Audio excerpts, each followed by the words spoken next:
by yours truly, Mason Charles Haggett.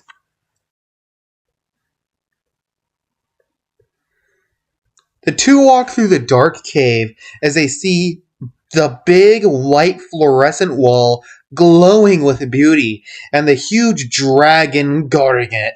The Gate Guardian is a red dragon with a white royal cape that looks like it's made out of a pillowcase wrapped around his neck and covering his back and tail. He has a golden crown on his head, and in the middle of the crown is a bright glowing star. He stands upright rather than walking on all fours, and has a giant flaming sword that's twice as tall as him. Let's not forget to mention that he's a whopping 300 feet tall and 700 feet long, but the fourth wall is much larger at whatever the heck that number is feet tall and 999 million feet wide. The Gate Guardian, who dares enters the presence of the fourth wall? Me and this guy. Narrator. Isaac nudges Ethan S. He waves at the huge imposing figure. His horns on his head almost make him look like a demon. And we are just wondering if you could let us into the fourth wall. Oh yeah, sure. Go right ahead. Oh, really? No, you idiot. Of course not. What if we beat the crap out of you? Like you would be able to do that. Isaac pulls the 7 advanced human souls out of his pocket, and they begin to swarm around him and Ethan. Oh crap. But then, the souls stop, and they turn a bright red as the heart-shaped beings face Ethan. What's going on? Then Ethan S. and the 7 souls disappear. So, how's the weather, idiot? The Gate Guardian hits Isaac with his tail, quicker than Isaac could teleport, and sends him flying out of the building, breaking a couple of bones in the process and causing him to faint from impact. 1 hour later, Ethan S. wakes up somewhere that he has never been before. He is lying down on a rough surface made out of a tough brown rock. Around him is a ring of fire, and everything around him is just black. Ethan slowly gets up. Is this hell? Then they appear, 6 of them at least. Rather than just being heart-shaped souls, their human outline appears around them, mimicking what they used to look like in the flesh. They're transparent, and you can see through them. You can still see their souls inside of them. Their names were Paul, Panda, Charles, Karen, Ivor, and Emily. The memories come rushing back to him now, like opening an old bloody wound. Hi. No hard feelings, right? The souls fly at him, making quick and sharp blows.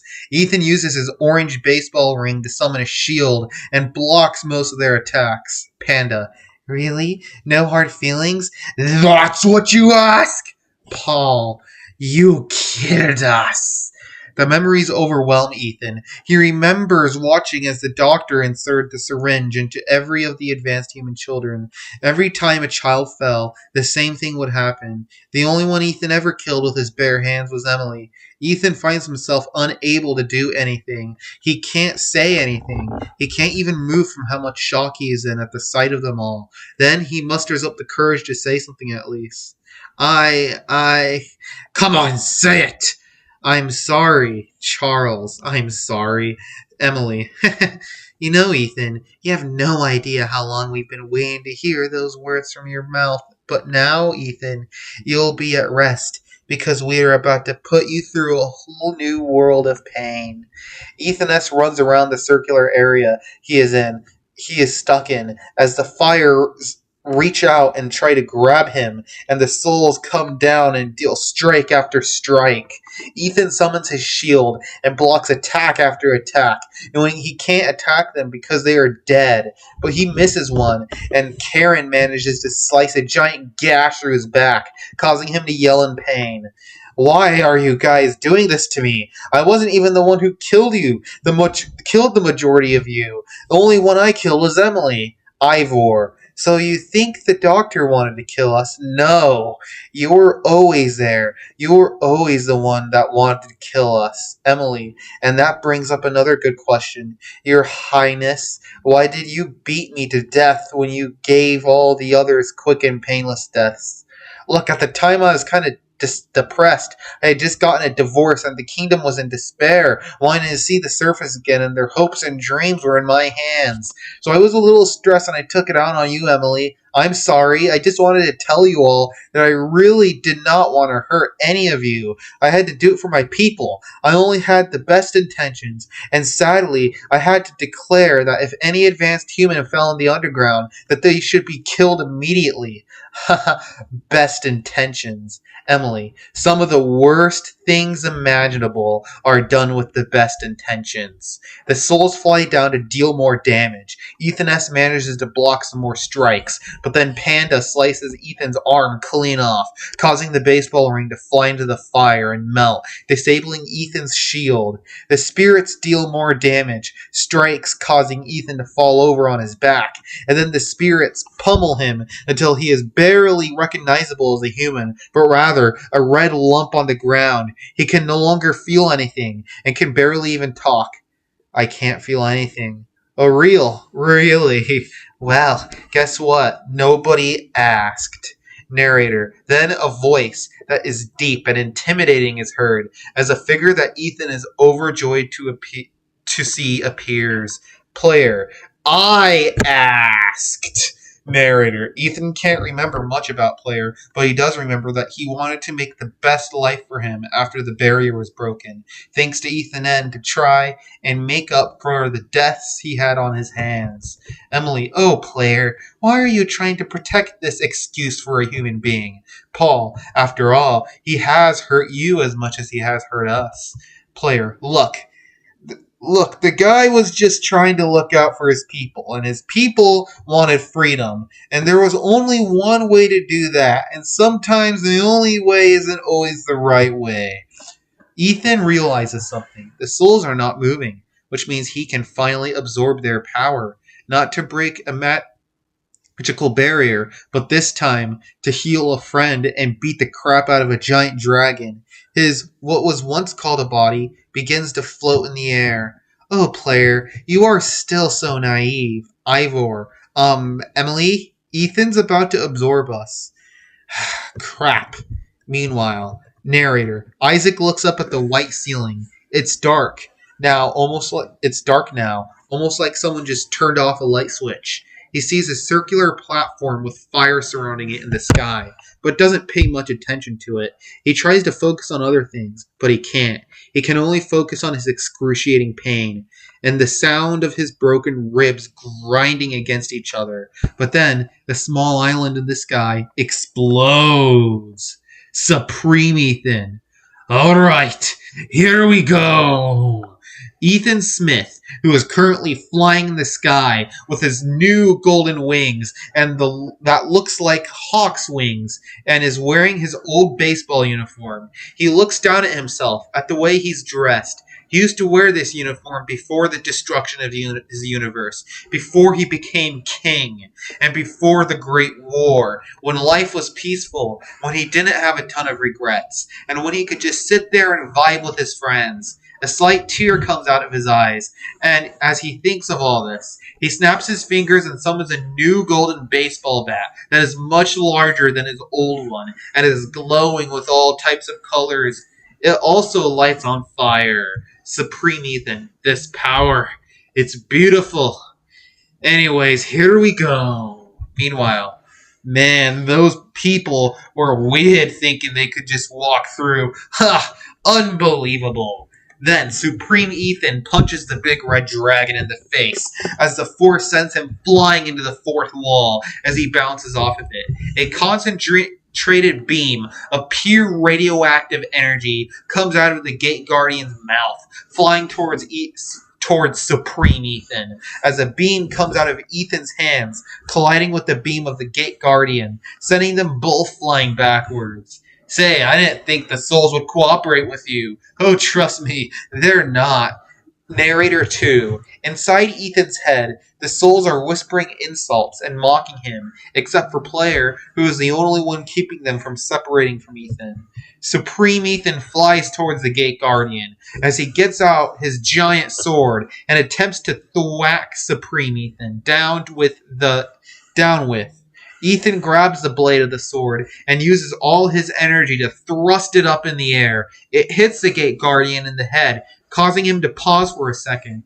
Supreme Ethan decides to take advantage of this time and grabs the Gate Guardian by the throat. His hand looks like a tiny ant on his throat, but somehow Ethan still manages to throw the 300-foot tall dragon out of the mountain they were flying in and flies after the Gate Guardian. The Gate Guardian's cape flies off into the wind, revealing a wingspan of 2,000 feet. The Gate Guardian. Alright, now it's showtime! Alright, bring it on, Grandpa! The Gate Guardian snaps his fingers, causing Ethan's vision to get all jacked up and see an array of colors flying over his eyes repeatedly. Ah, make it stop! The Gate Guardian slams Ethan onto the ground as he flies through the earth with him in his hands. He comes out of the other side of the earth in China as he throws Ethan at the Great Wall, causing it to explode. The Gate Guardian, there you go, that should have taken care of him. The Gate Guardian then begins to fly away, but then he feels something grab onto his tail. What the? Supreme Ethan repeatedly slams the Gate Guardian against the ground until he releases his breath weapon at Ethan, sending him flying again. You're a tough one to take down, aren't you? Yes, because I'm made of steel. Ethan, it's time to wrap it up. I don't know how much longer I'm going to be able to get the others to cooperate, while at the same time exerting this much power. Okay, in that case, let's finish this thing. The Gate Guardian summons balls of concentrated death towards Ethan as he soaks up the damage and then causes mountains to come out of the ground and hits the Gate Guardian a couple of times. The Gate Guardian summons a tsunami and hits Supreme Ethan and summons a tsunami, and Supreme Ethan gets caught up in it. Multiple buildings hit him in the water, causing him to slow down as the Gate Guardian slams him through the earth again, causing them to end up back where their fight started on the tiny island.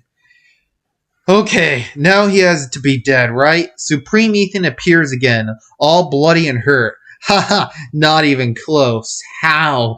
Missile launchers come out of the Gate Guardian's shoulders, which then proceed to fire heat-seeking missiles. Ethan, knowing that they are following him, does a sonic boom towards the Gate Guardian, as Ethan begins to fly at him at speeds faster than Mach 1. The Gate Guardian, knowing what Ethan is planning, quickly calls upon the power of the star in his crown to summon a force field around him, being fully confident in its ability. The golden force field appears as Ethan runs into it. Crap, what do I do? Ethan looks backwards and sees that the missiles are closing in. He knows they won't hurt him that much while he's like this, but he has a really cool plan for taking out the Gate Guardian. Oh well, I can still give it a shot. Ethan S. punches the golden force field repeatedly at absurd speeds until it gets weaker and weaker and weaker until it disappears. The Gate Guardian is surprised as he quickly uses his last resorts and uses the spiral beam, which is a more powerful version of the breath weapon. Ethan flies straight through it as he jams the Gate Guardian's mouth with a ball of magic so he can no longer spit out his beam, and Ethan holds his mouth open. The Gate Guardian tries to get Ethan out of his mouth, but then Ethan does a backflip as the missiles go flying into his mouth, blowing up a part of his face. Ethan then grabs the Gate Guardian by the throat and does another sonic boom as he goes flying through the mountain into the fourth wall and slams the Gate Guardian against the fourth wall, shattering it. The Gate Guardian falls on the ground as he wheezes in pain and faints. But don't worry, he didn't die, because we're going to see him in another book. Ethan S. flies and finds Isaac very quickly, lying on the floor of this universe. I see you got the souls to cooperate with you. Yeah, I did. Now come on. Ethan shares some of his soul power with Isaac, turning him into Ultra Instinct Isaac, as the two go flying through where the fourth wall once was. All rights reserved to Casino Cove.